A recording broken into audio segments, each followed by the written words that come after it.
bonjour chers téléspectateurs, chers internautes. Aujourd'hui, nous avons le réel plaisir de vous revoir encore pour parler de deux sujets très capitaux. Le premier, c'est l'activité qui aura lieu du 21 au 25 mai sur le 6e sommet de panafricain de jeunes leaders de l'Afrique. Et nous allons aussi parler de Afrique Femmes qui sera en activité ici en RDC et ce pour bientôt. Alors mon invité, l'invité qu'on a toujours parlé de la jeunesse, le lead que l'Afrique a choisi contre RDC, il s'appelle Joseph Ilouga. Sans plus tarder, bonjour Monsieur Joseph. Bonjour Madame Rachel. Comment allez-vous? Je vais très bien. Merci, je crois comme je viens de le dire en amont, nous commençons par l'activité de la 6e sommet de panafricaine de jeunes leaders de Nations Unies. Alors, essayez un peu de nous mettre déjà dans le bain. Ok. C'est quoi, comment ça va se passer, 6e sommet? Comment ça se passe d'abord? Okay. D'abord, je vous remercie Madame pour une fois de plus de m'avoir invité sur votre plateau aujourd'hui pour que j'en parle encore une fois de plus de la jeunesse panafricaine que j'ai eu la chance d'être choisi pour le compte de la République démocratique du Congo. Quand cela ne tient, il y a le réseau, le Rujanu, c'est le réseau des jeunes leaders des Nations Unies pour les autres des objectifs de développement durable en Afrique. Le réseau est basé en République du Burkina Faso, donc à Ouagadougou. Donc du 21 au 25 mai prochain, il y a une grande activité des jeunes leaders des Nations Unies qui aura lieu à Ouagadougou. Cette activité, c'est toutes ces questions que nous allons étudier, que les jeunes des Nations Unies vont étudier et décider, et aura pour thème. Le rapport au thème.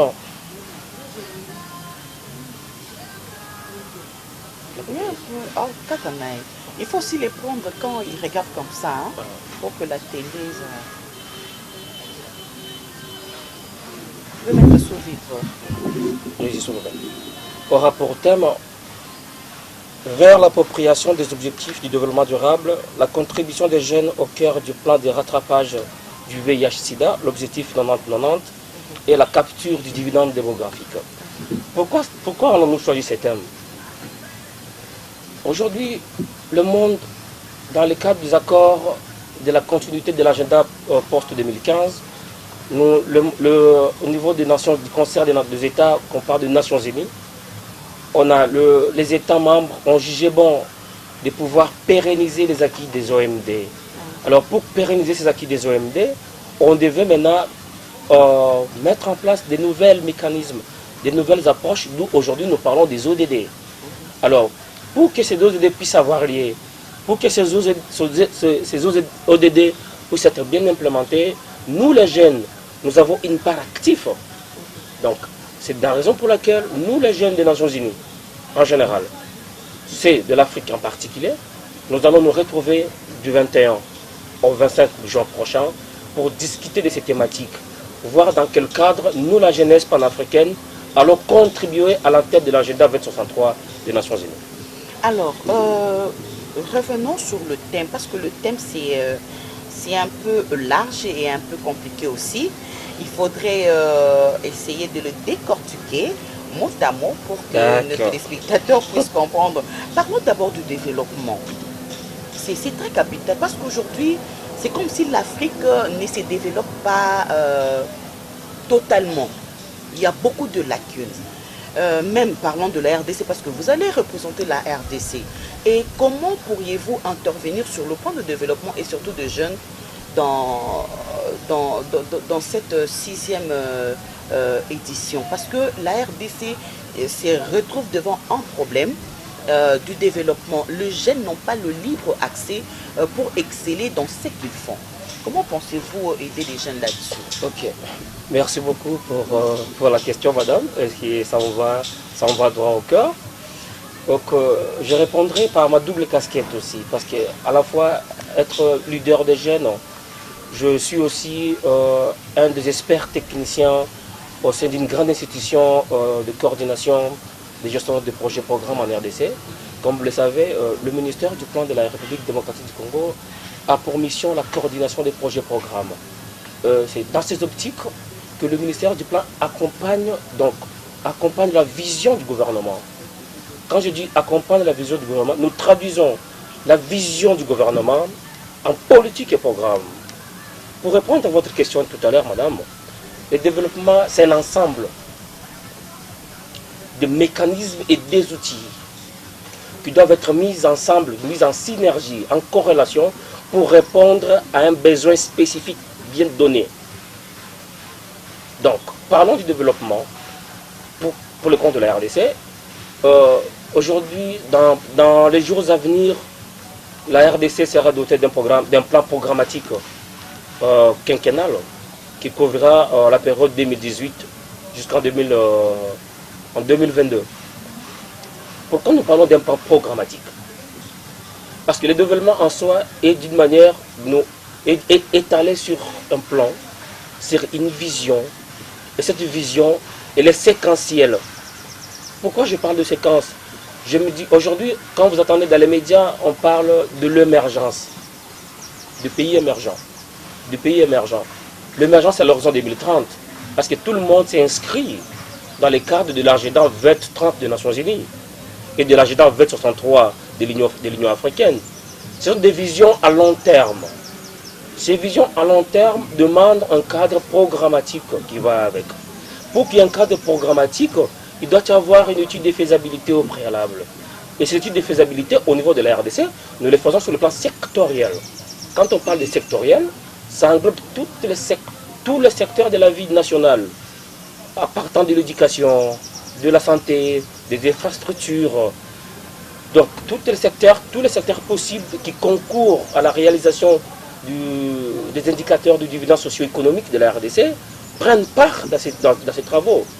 Et de là, je vais entrer du coup. Donc, je ne serai pas très technique, parce que c'est une question qui est purement technique, madame.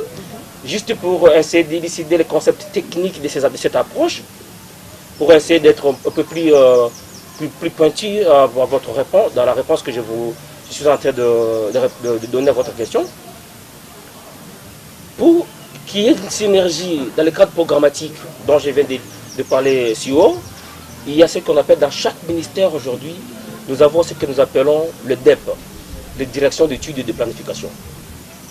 Ces directions d'études et de planification ont pour mandat de faire les études, les évaluations des besoins de chaque secteur qui ont sous leur tutelle. Donc, ils analysent les problèmes qu'ils ont, le besoin, ils quantifient le besoin, ils font des projections. Et ces projections s'inscrivent dans le temps. On les inscrit dans le temps, on la budgétise. On fait un cadre de budgétisation, on les budgétise.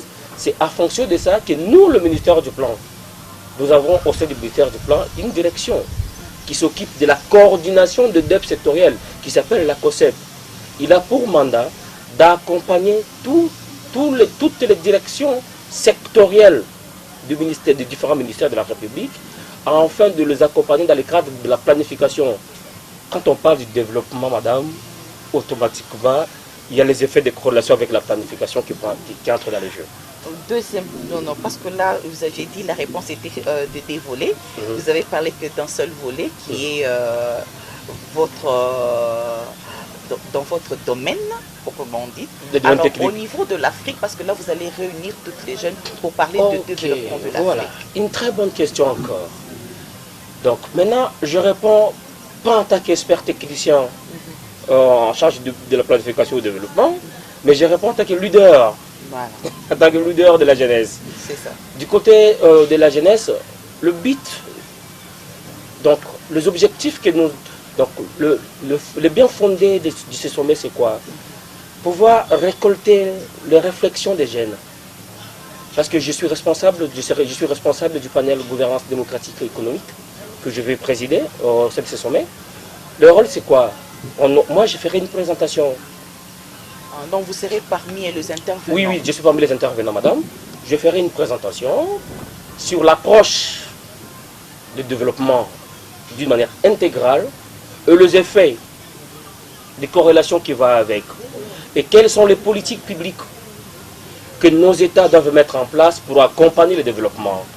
Madame, vous savez, j'ai toujours dit qu'il y a des apports qui doivent rimer. Je parle de la volonté politique et de l'expertise technique. Nous, en tant que techniciens, nous pouvons faire tout ce que nous pouvons faire. Nous, en tant que leaders de la jeunesse, nous, en tant que jeunes, nous pouvons bien faire des recommandations, mais nous demandons aussi du côté politique de pouvoir nous accompagner à la réalisation de ces recommandations.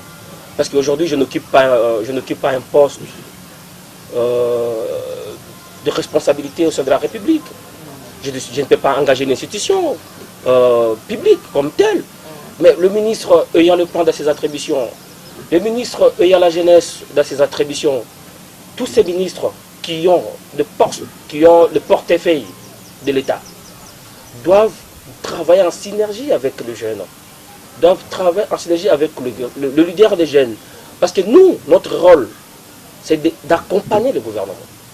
Comment on les accompagne? C'est en faisant des réflexions, en proposant des solutions idiotes. Excusez-moi de mettre un peu du sel dans la bouche. Quand déjà, le jour où vous avez eu l'invitation pour la participation, où vous êtes choisi parmi les intervenants de ces sommets, de votre côté, comme représentant des jeunes leaders de la RDC, est-ce que vous vous êtes vu avec nos responsables ici ou avec des responsables de jeunes de la RDC pour essayer de réfléchir pour que vous puissiez avoir leurs intentions, leurs idées, qui va vous permettre d'aller défendre la jeunesse de la RDC, des jeunes leaders au niveau de ces sommets-là? Voilà. Vraiment, je suis vraiment très ému pour cette question, madame Rachel. Pourquoi j'en appelle à la volonté, à l'accompagnement de nos politiques? J'ai reçu l'invitation, c'est depuis le 16 avril, que j'ai reçu mon invitation pour ma participation. Donc ils m'ont demandé de soumettre mon abstract note que j'ai déjà soumis pour le panel que je vais présider, parce qu'il y avait plusieurs panélistes, plusieurs intervenants, et chaque intervenant devait soumettre un projet. Mais les difficultés des jeunesses de son pays, bien sûr. Oui, oui. D'abord, c'est quoi le message que tu veux faire passer? Le bien fondé du message. J'ai soumis le message, le comité de pilotage, le comité international de pilotage du 16e sommet l'a analysé, ils l'ont validé, et c'est là j'ai été notifié pour dire, Monsieur Joseph, votre communication a été validée, nous vous remercions vraiment du message que vous allez faire passer pour la jeunesse panafricaine et les jeunes des Nations Unies, les jeunes leaders des Nations Unies. C'est à ce titre que moi je me suis dit non. Pour le moment, en tant qu'expert au ministère du Plan, j'ai approché le cabinet du ministre de la Jeunesse, de Madame le ministre de la Jeunesse, que j'ai eu même un entretien avec les conseillers en charge de question des jeunes. Jusqu'aujourd'hui, j'attends, parce que je leur ai dit, je vais avoir les efforts entrepris par le ministère de la Jeunesse dans le cadre de la promotion des jeunes, les questions de l'entrepreneuriat jeune, les questions de l'employabilité des jeunes, toutes ces questions qui touchent, qui minent la jeunesse. J'avais voulu qu'on en discute avec l'équipe technique, donc le cabinet technique de Madame la ministre, pour que je puisse qu'on puisse ensemble définir les grandes lignes du message que je ferai passer pour le compte de la RDC. Comme vous le savez, madame, je parle de cette question, c'est parce que j'ai cette nationalité qui me colle. La question de la nationalité, la nationalité congolaise, donc je ne peux pas échangeable, ça me colle. Mais comme vous le savez, je suis invité en tant que directeur du département des affaires politiques et institutionnelles de l'Organisation panafricaine des jeunes leaders. Ce n'est pas en tant que Congolais à ce titre. Je suis invité en tant que leader des jeunes. Mais parce que je suis congolais, je me suis dit non. Il faut parler de... Je ne peux pas partir, que je parle, que je puisse partir sans que je parle de mon pays. Et le pays qui me tient tellement à cœur, madame. Et surtout avec la jeunesse qui est abandonnée à sa propre voilà. triste sort. Et surtout, notre pays est en train de traverser de crises et des crises récurrentes. Nous sommes dans une phase où la RDC doit s'inscrire et tenter d'écrire son histoire, madame. Donc c'est à ce titre que j'ai voulu rapprocher les autorités de la République, ceux qui ont la charge de portefeuille, afin qu'ils nous accompagnent dans cette mission. Parce que nous seuls, on ne peut pas y arriver. Alors dites-nous, vous êtes intervenant de ces 6e sommets. Quelles sont vos attentes pour ces sommets 6e sommet? Quelles sont vos attentes? Madame, quelles sont les retombées selon vous qui pourraient apporter un plus à la jeunesse bien congolaise et la jeunesse africaine? Comme je l'ai toujours dit, que la question du développement est au cœur. C'est le jeune. Parce que quand nous parlons du dividende démographique, madame, l'Afrique est le continent où il y a plus de 60% de sa population est jeune.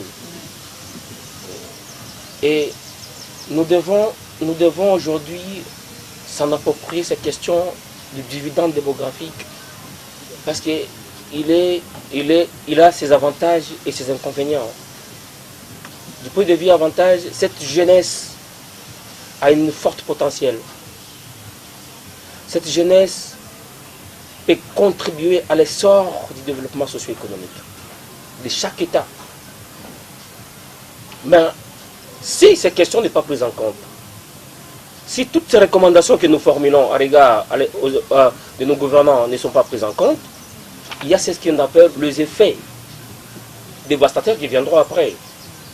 Comme vous le savez déjà, il y a des signaux partout en Afrique. Quand nous parlons aujourd'hui des phénomènes Boko Haram, aujourd'hui à Kinshasa, nous parlons des Colonna, tous ces jeunes qui sont désœuvrés. Madame, parmi eux, il y a des intellectuels. Oui. Parmi eux, il y a des intellectuels. Ce qui manque, c'est l'encadrement. Oui. Mais pour te dire, pour chuter à cette question, je dirais à la sortie de ce 6e sommet, j'aimerais que les recommandations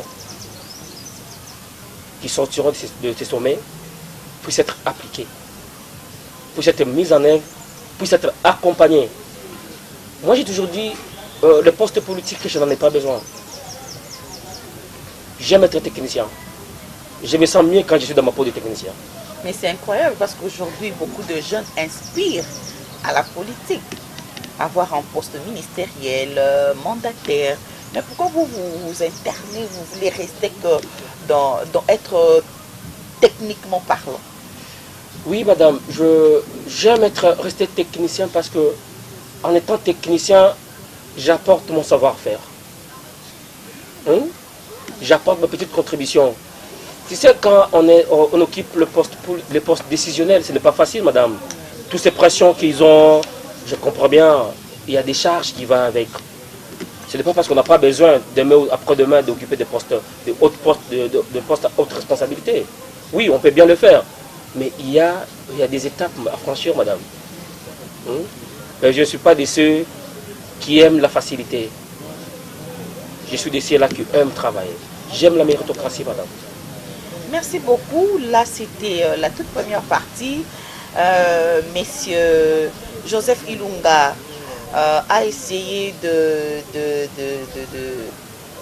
balayer, de décortiquer un peu ce qui va se passer au 6e sommet de jeunes panafricaines, de jeunes leaders de panafricaines, et essayer un peu de nous parler de Africa Femme. C'est quoi ces concepts? C'est comme si c'est encore du jamais parlé en RDC. C'est comme si M. Joseph vous amenez des choses nouveaux. Hein? Ben non, madame. Non, madame. Parlez-nous un peu de Africa Femme. Ouais, vous me rendez vraiment ravi. Pourquoi? Parce que il y a des choses qui se font, madame. C'est pourquoi j'ai dit j'aime être dans ma peau de technicien que d'être, entre guillemets, de se porter au poste de haute responsabilité, mais ça viendra avec le temps. Mais j'aime bien être technicien, ça me va ça. Parlons de Afrique Femmes Performantes. Oui, c'est un consortium de femmes, LUDER, qui est basé à Washington DC. Mais ils ont un bureau de représentation en RDC. Pourquoi moi aujourd'hui j'en parle de Afrique Femmes Performantes? Parce que c'est aussi la question. Hein? Oui, vous êtes homme, mais comment pourquoi je parle des questions des femmes aujourd'hui? Pourquoi? Parce que quand on parle de la jeunesse, il y a la jeunesse féminine et masculine. Mais aujourd'hui, nos sœurs ont des sérieux problèmes, madame. Dans le cadre de leur émancipation, dans le cadre de leur autonomisation, dans le cadre de la formation, du renforcement des capacités de femmes leaders. Raison pour laquelle Afrique Femmes Performantes nous a contactés pour dire, ok, vous, chers frères, chers fils de jeunes leaders de ces 4 pays d'Afrique, comme vous êtes représentés partout sur le continent, nous aimerions avoir une collaboration avec vous. Pourquoi? Parce que du 10 au 16 août, à Kinshasa, il y aura un deuxième séminaire international qui aura lieu ici. C'est dans ce cadre que Afrique Femmes Performantes nous a sollicité pour les accompagner à la réalisation de cette grande activité. Je crois, pendant les sommets à Ouagadougou, il y aura une thématique bien spécifique sur l'autonomisation, les questions déjà. Aujourd'hui même au niveau des concerts des nations, on parle plus de la budgétisation sensible au genre. Aujourd'hui, l'approche de la budgétisation sensible au genre est en train d'être implémentée. Alors nous, en tant que leaders, en tant que jeunes leaders, en tant que jeunes aussi, nous voulons nous approprier de ces questions pour permettre à nos sœurs et sœurs d'être plus autonomes, plus entreprenantes dans le cadre de leur accompagnement et de l'autosuffisance financière. Monsieur Joseph, il faut noter que ici en RDC, particulièrement ici à Kinshasa, il y a pas mal de regroupements féminins, il y a beaucoup des ONG féminines, des groupes de femmes, machin. Mais est-ce que vous avez pensé à contacter aussi ces femmes pour les associer à cette activité? Ou bien vous voulez créer une nouvelle structure de femmes, entrepreneurs non connus? Comment ça va se passer? Non. Notre objectif, madame, dans le cadre de cette activité, n'est pas de créer de nouvelles structures. Non. Nous travaillerons avec des structures résistantes du monde, parce que c'est une activité qui regroupera toutes les 24 communes de Kinshasa. Au moment où je vous parle, il y a déjà des travaux préparatoires qui ont déjà eu lieu, où nous avons participé en tant que partenaire et technicien à la fois, pour accompagner l'institution qui parraine l'activité, c'est Afrique Femmes Performantes. Nous sommes là juste en appui. Nous accompagnons Afrique Femmes Performantes dans la réalisation de cette activité. Ce n'est pas nous les concepteurs, ce n'est pas nous les organisateurs. Après l'activité, c'est fini, African Femmes Performantes emballera ses histoires, rentre, et la suite? Non, madame, non, ils n'emballent pas. Afrique Performantes a des activités qui sont annuelles. Ils ont des activités inscrites dans leur plan de travail annuel, que les techniciens appellent ça le PTA. Donc, ils ont des activités qui sont inscrites.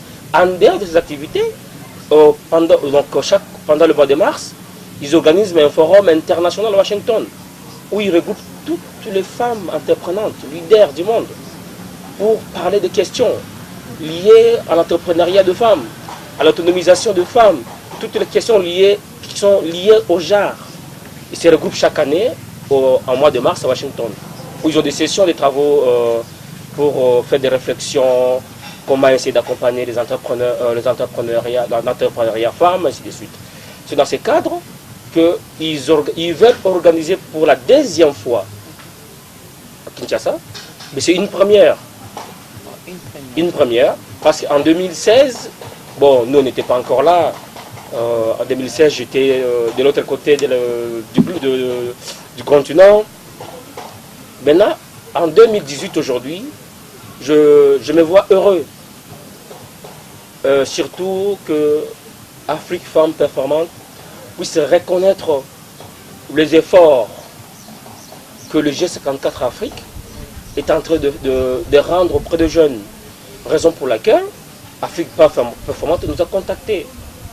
Et c'est pour cette raison d'accompagnement de nos sœurs que nous avons accepté, pas moi Joseph, c'est l'organisation qui a accepté de prendre part à la réalisation de cette activité. On aura en parlé quand vous reviendrez de ces sommets pour approfondir, pour la meilleure compréhension. Et juste pour clôturer, est-ce que pour des femmes qui veulent s'adhérer déjà en avance, où on peut vous contacter, ces femmes-là, comment ça va se passer, l'adhésion, essayez un peu d'expliquer pour prendre part à cette conférence-là cette question, elle est tellement pertinente, d'où je ne pourrais pas sur les champs vous donner la réponse, parce que n'étant pas organisateur direct de l'activité, je m'en vais discuter avec le staff technique de Afrique Femmes Performantes pour lui poser cette question, parce que c'est à eux de dire comment est-ce que le femme, parce qu'il y a une fiche, il y a un formulaire d'adhésion qui est disponible, je crois, mais même sur le site. Alors je vais leur demander, parce que je ne suis pas chargé de faire cette communication. Mais je crois qu'on aura la représentante pays pourra nous dire comment est-ce que cela pourra être fait. Et je crois à mon retour de Ouagadougou, nous approfondirons cette question et je crois que vous aurez la réponse à cette question, madame. Merci beaucoup, monsieur Joseph. Un tout dernier mot pour aujourd'hui, hein, pas pour la fin. Un mot juste pour clôturer et surtout marteler sur votre participation au 6e sommet de panafricaine de jeunes leaders des Nations Unies. Madame, c'est moi qui vous remercie d'abord de m'avoir accordé cette chance de m'exprimer au nom des jeunes de la RDC en particulier et africains en général. Ce que je peux marteler, c'est que notre participation à ces sommets, c'est pour faire attendre les désirata des jeunes. Les pleurs de toute la jeunesse panafricaine. Leurs attentes, c'est quoi vis-à-vis de nos gouvernants, vis-à-vis de nos institutions? Parce que tout le monde ne peut pas parler au même moment. Raison pour laquelle il y a ce que on parle, les élus, les mandatés. On a eu cette chance d'être mandatés pour parler au nom de la jeunesse. En représentant la jeunesse des Nations Unies en RDC, je me dis que c'est une occasion pour nous, d'abord, de pouvoir mettre en place des réflexions de qualité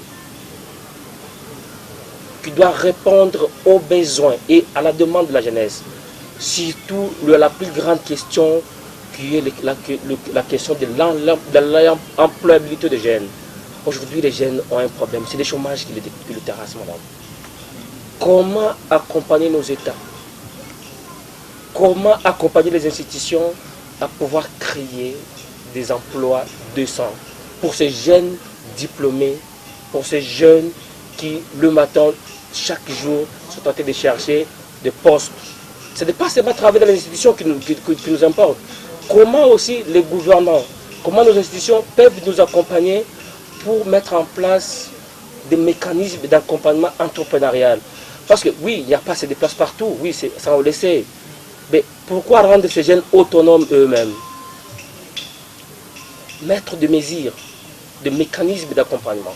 Ça sera vraiment l'aide des objectifs que nous allons nous atteler. Joseph Lunga, moi aussi je vous remercie d'avoir accepté notre invitation pour qu'on essaye de parler sur ce 6e sommet qui aura lieu à Ouagadougou. Merci beaucoup, madame. Merci, chers téléspectateurs, merci, chers internautes. C'est déjà la fin. Je vous fixe un nouveau numéro à la prochaine dès qu'il sera de retour de Ouagadougou. À la prochaine.